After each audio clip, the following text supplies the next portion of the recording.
Hey guys, it's Paige. Welcome back to my channel. Since this is like my second fitness journey, in today's video I just wanted to pop in and actually talk to you guys about my biggest weight loss mistakes. Yes, mistakes, because we all made them. Anybody that has ever embarked on a weight loss journey, they can tell you that they made a lot of mistakes along the way. So for all the things that I experienced that I guess I could call mistakes or things I wish I could have avoided, I want to share them with you guys now, so maybe you won't have to deal with those same things in your process, and your journey can go a little bit smoother by learning from what your girl went through.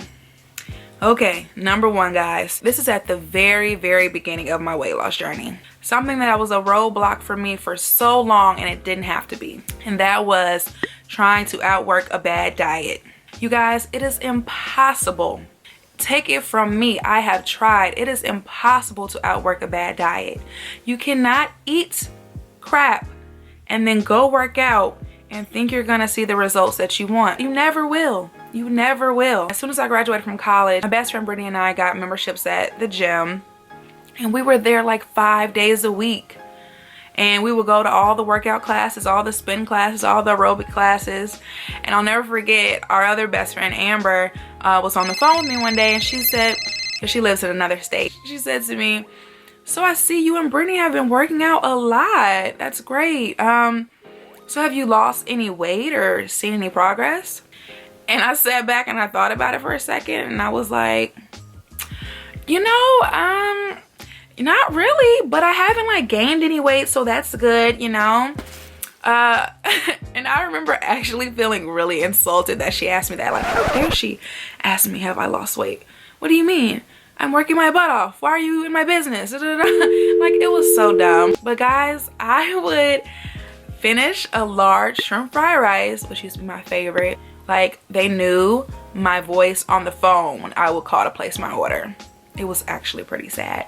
I would eat a large shrimp fried rice and then go work out, and my stomach would be killing me the entire time, and I just didn't understand why.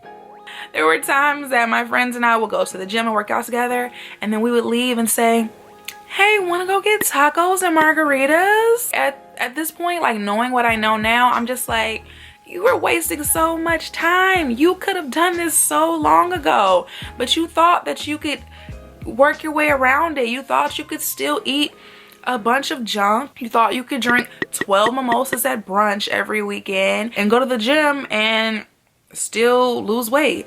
No, I was wasting my time. I have had a lot of people reach out to me and they're like, I want advice on workout, what can I do to lose weight? Like, I really want help.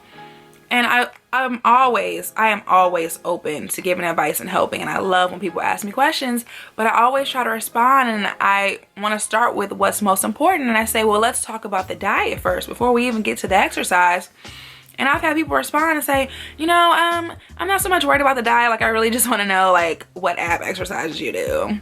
I really just want to know the workouts. And I can tell that those people, like, to be honest, aren't going to really be successful.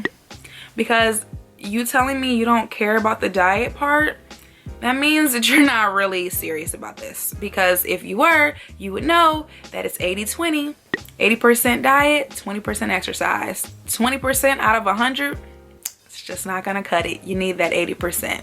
So once I finally started, getting the picture that I had to like change what I was eating and cut out all the processed foods and the juice and just all the added sugar, I started bringing healthier things into my house. This is true. I started eating healthier things. But number two, I found myself over snacking on healthy snacks. I would go overboard. And you guys, sometimes I'm still guilty of this. Let's just keep it real. I would go overboard on, popcorn. I've said this before, on like Skinny Pop popcorn, and eat almost the entire bag. My guilty pleasure, cashew nuts. Cashew nuts are so good. And of course, nuts are, a healthy fat, but they have so many calories in them. Literally, like, the smallest amount of cashews has so many calories in it. The same with peanut butter. That's another one of my guilty pleasures, just like overeating it. There's so many calories. I want to say there's like 190 calories in 2 tablespoons of peanut butter. Why would I only want to eat 2 tablespoons? Why would anyone? So that's very important because, you know, when you're trying to lose weight, you need to be in a caloric deficit, and that means that you are burning more calories than you consume. You can very easily be in a surplus instead of a deficit on accident because you just overdid it with the snacks, and you thought you were being healthy because, you know, it's a food that's considered a health food or a healthier food, but you ate too much of it. Regardless if it's a healthy food or non-healthy food, it has calories in it.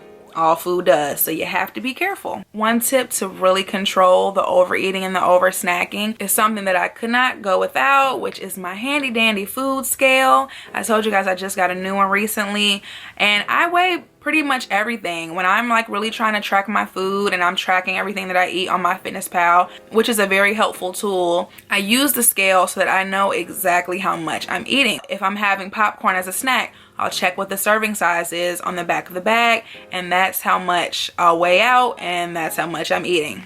Simple as that. In my weight loss journey, I feel like I've experienced it all. I went from over snacking and overeating, and then there was a point, which is number 3, when I was eating too little. I don't know where I got the number from that I only needed to eat between like 1,400 and 1,500 calories, but that's just not enough for me. There are great resources online, great macro calculators that will take your TDEE, total daily energy expenditure, and it'll tell you exactly how many calories, you know, you burn at rest, and then it'll tell you how many calories you need to eat in order to lose weight and, you know, be in a deficit. I don't know where I got that number from because I was not eating enough. I would eat about 1,400 to 1,500 calories, and then I will go to the gym and not leave until I burned at least 2,500 calories for the entire day. So now I'm in a deficit of like 1,000, and I'm at work feeling like I'm about to pass out. This is something that I've always wanted to be sustainable for me. I want it to be a lifestyle. So I knew I could not live like that. I couldn't live feeling like I'm gonna faint all the time. So I did more and more research, and I finally got it together, and I started eating a healthy calorie amount.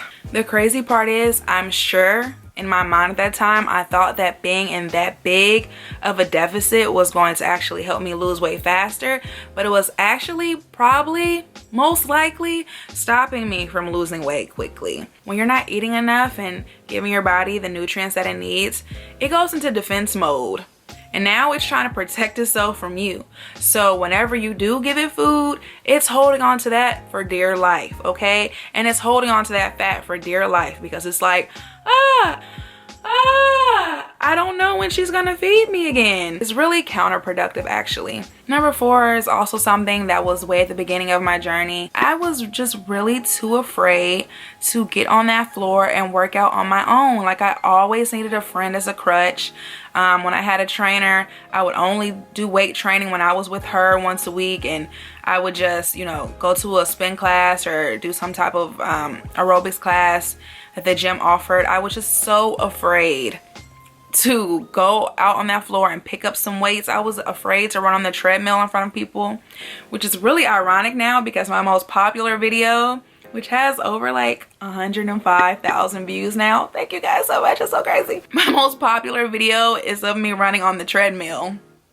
And there was a point where I was so afraid to run on the treadmill that I would just avoid it. Like, I didn't want people to see me running. I thought people were gonna stare at me and be like, ew, what is she trying to do? She looks stupid.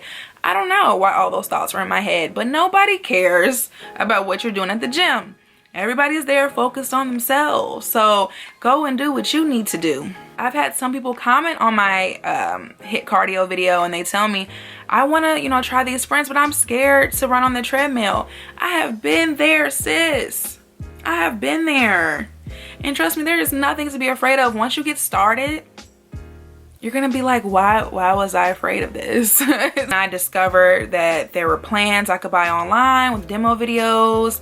And when I finally went out there and watched the video and did the exercise, watched the video, did the exercise, it just seemed so much simpler and so less intimidating. So I definitely recommend that for anyone who's nervous about going out on the floor for the first time. Purchase a plan. If you guys want to know some plans that I would suggest for beginners who want to start working out, just let me know in the comments and I'll be sure to send you some links. And the last mistake of my weight loss journey would have to be comparing myself to others. Like, even when I was overweight, I never really compared my body to anyone else's. Like, I would admire other girls for being fit and things like that, but I never was like, oh my gosh, I really wish I had her body. When I, had started seeing progress in my weight loss journey, I would look at other fitness pages of girls who were also on weight loss journeys or had experienced a weight loss journey. And I started like comparing how much time it took them to how much time it took me. And then I would kind of like beat myself up over it. Like, why was she able to lose this much weight in 6 months or 4 months and it's taking you so long? Like, I mean, you guys, sometimes we're so unfair to ourselves. Sometimes we're so mean to ourselves. Like, I was doing my very best, and everybody's experience is going to be different. Everyone's journey is going to be different. The timing is not going to be the same for everyone, and I've definitely learned that now. But then I just really could not wrap my head around why other people's progress was better than mine.